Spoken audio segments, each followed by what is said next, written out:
Recording in progress. Hey, so today we're going to be talking about why you should start an accounting and bookkeeping business. Now, this is very, very near and dear to my heart because I started my accounting and bookkeeping business in 2015. Now, it took me about 15 months to get to about 16 grand a month in sales for bookkeeping and CFO services. Now, it's just one of the things like really changed like the game for me. It changed life for me because when I was first starting, I had like a job, and it wasn't that I like hated the job. It just I could see the trajectory of my life was not going down a path that I really wanted, right? I wanted to be able to have like freedom. I wanted to be able to travel. I wanted to be able to really spend as much time with like loved ones as I possibly wanted.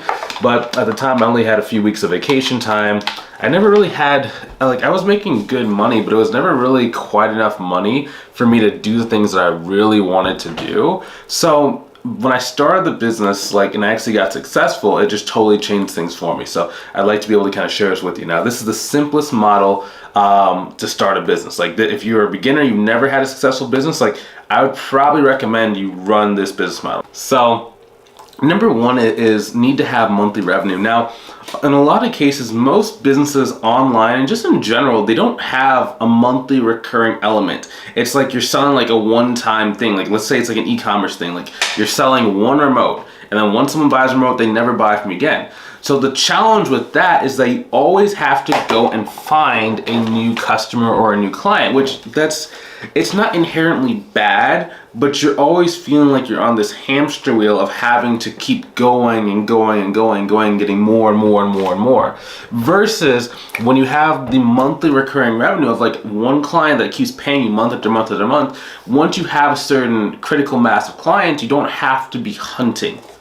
Right? And like I actually learned this because I was dating this one lady, and she owned an insurance practice, right? So she was selling insurance, and like every couple either days or weeks, she would have like the same people kind of calling her, just talking to her. I was like, wait, why are the same people calling you? Like who are these people? And then she's like, oh, this is my clients.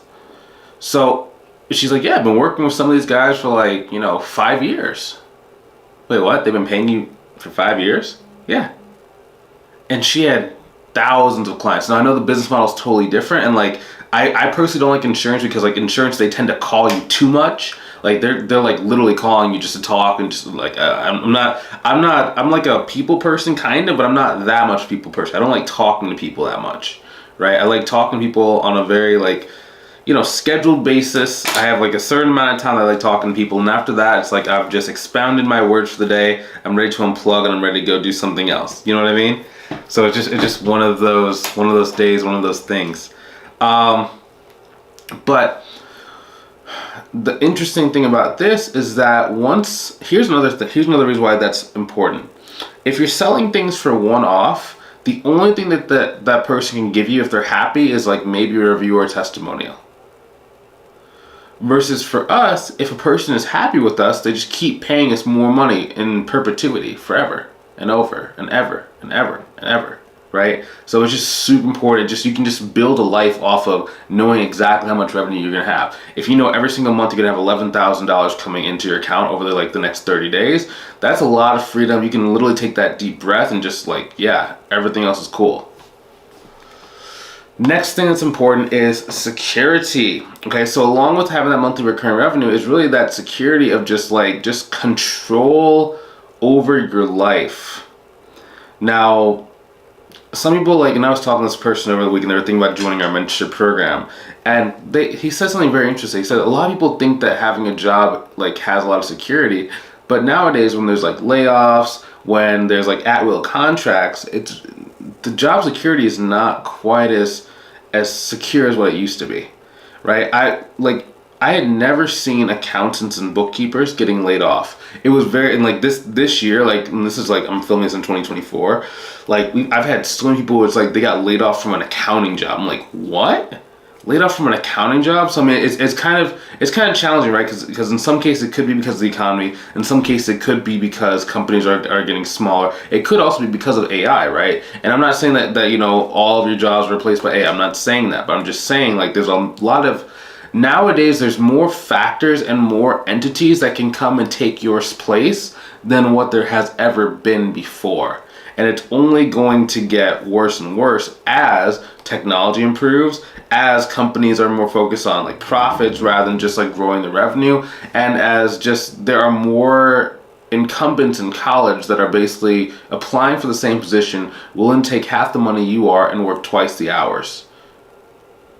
And here's another thing I didn't even think about. There's a new trend just in just history where a lot of the jobs, since some of them are like online or not necessarily requiring you to be doing it like in person, some people actually have 3 full-time jobs. And since like there's a lot of inefficiencies, they actually will like do the same job on 3 different times. So they're getting paid 3 times as much for the same work. So that means that there are a little bit less opportunities for everyone else. So people that do kind of use the system correctly so they can pay and like feed their family, you're kind of, competing with people that already are like there.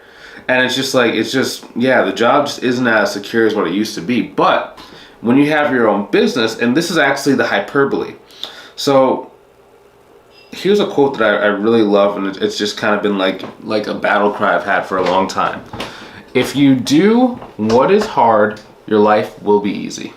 But if you do what is easy, your life will be hard. So getting the job, right? Actually going down that career path is very easy. It's very proven. Everyone kind of does it, right? But if you look at most people don't really have the stuff they want in their life, right? Like, and I'm not talking about like just money and like material things. I'm talking about like maybe they don't have the time to spend with their children because they're always working. Maybe they have to go travel for the job because they're always working. Maybe they can't go take those vacations, right? Because like, you don't have enough vacation time, or you feel guilty when you go take a vacation. I don't know what it is for you, but you kind of grow up and then like maybe 5 years from now, 10 years from now, your kids don't know you, they don't like you, and you kind of missed your window to actually have like a really good childhood with them. I don't know, but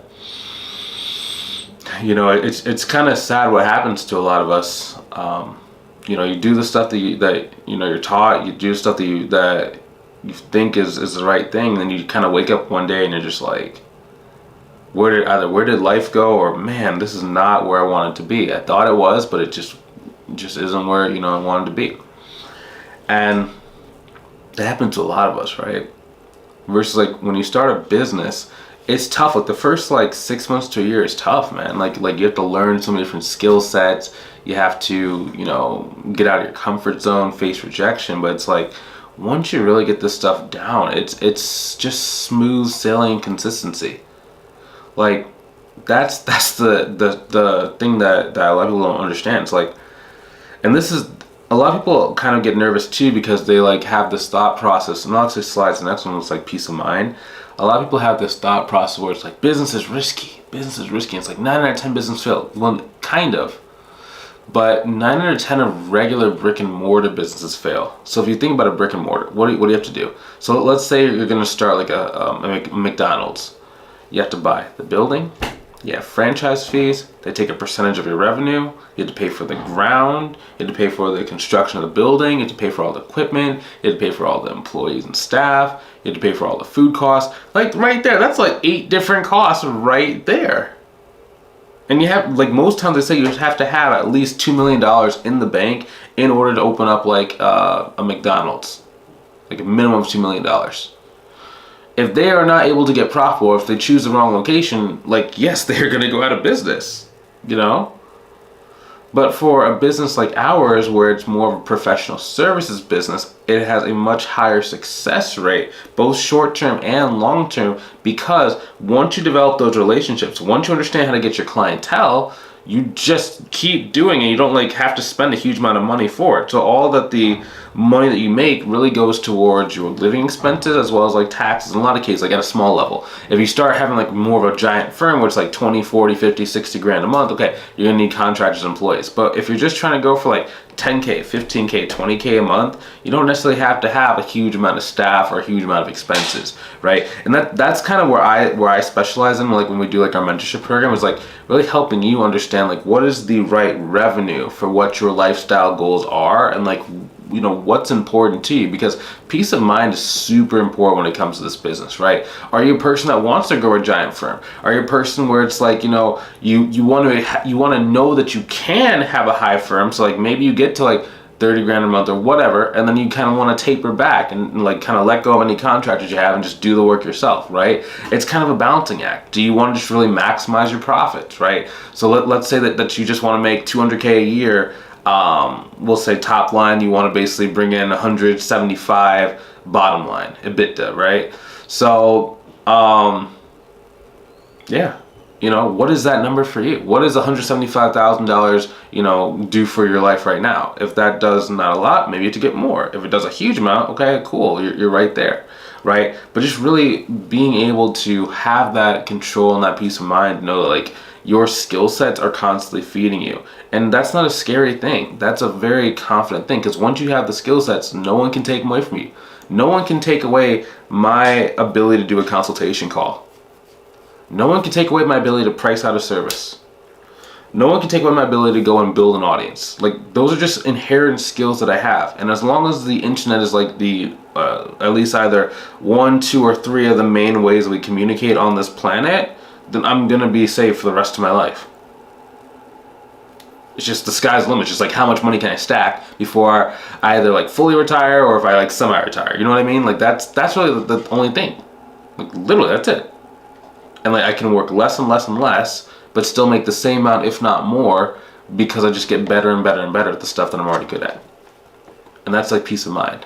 The next thing that's important when starting a business is the ability to go take vacations, right? So there's 3 elements of vacation. There is the cash flow, there is the time, and there's the taxes. Time. You have as many, you could have 365 vacation days if you want. That was a big thing for me. I wanted to be able to take vacations and not be on my computer. Okay, because I used to have to take my computer to vacation. People would always be like, "Are you really on vacation?" And I was like, "Yeah." Right? Nowadays, if I go on vacation, I have my computer out because I want to be on my computer, or I'm filming a video, or I'm doing something I enjoy, and that's something I have to do. Right? Everything is different when you want to do something versus you have to do something. I just kind of found that like, when you have to do something, that's when it's terrible. I remember I was at Barnes & Noble's a number of years ago. I was just sitting there during the middle of the day. I was like, I like to say it was like 10 o'clock in the morning. It was either 10 or like 1. It was one of those times, right? But there was a 2-story Barnes & Noble's. On the second floor, there was like this over like kind of, I don't know what it is, but you can basically see over the atrium, and you can basically see out this giant window. And I just remember seeing one of the employees just standing there for 10 minutes, just standing there looking outside. And he said to someone, "Man, it's a great view. I wish I could enjoy it." And I was like, oh, dude, that I don't know why that stuck with me, but it was just like, it was like, being so close. It was almost like in the Bible, there's this story, like the main hero named Moses. And he had worked so hard for all of his life, but he did something wrong, right? 1 or 2 things wrong, and then he was forbidden to actually go into the promised land. He was up on a mountaintop. He could always, every day, he could look and see what could have been his. He just couldn't achieve it, and that's kind of how I used to feel, man. And then, on top of having the time, now you have like the money to be able to do it, right? Because like you don't have to worry about spending, let's say to spend $5 grand on vacation, you don't have to worry about it. It's like, okay, cool, man, that's good. And then as long as you do some business, or you call your contractors, or you you text your clients, right? You can take a portion of that and actually use it on your taxes, right? So, you have the time, money, and you get the tax benefit and tax write-off as well for doing this stuff, especially if you go on vacation to a conference, right? Now, yeah, I mean, it's the biggest thing, when you actually are able to go and control your life gets a lot easier. Life gets a lot more fun. If you want some help, like being able to take control of your life, being able to have the security, that peace of mind, and even be able to take vacations with your family, go ahead and click the link inside the description, either above or below the video, to book a call with myself to see if I can help you inside like our mentorship program. Now, all the stuff we've covered today is the stuff that we help you do inside of your business. Now, there's, you know, different specifics, and right, every person's gonna be a little bit different, like your journey and like what's the process we use to help you grow your business. So if you want to see if like one of those methodologies we have could be useful for you to reach your goals, go ahead and click that link. I'd love to see you on the call. I'd love to see if I can help you out, okay? I will talk to you soon. Have a great rest of your day.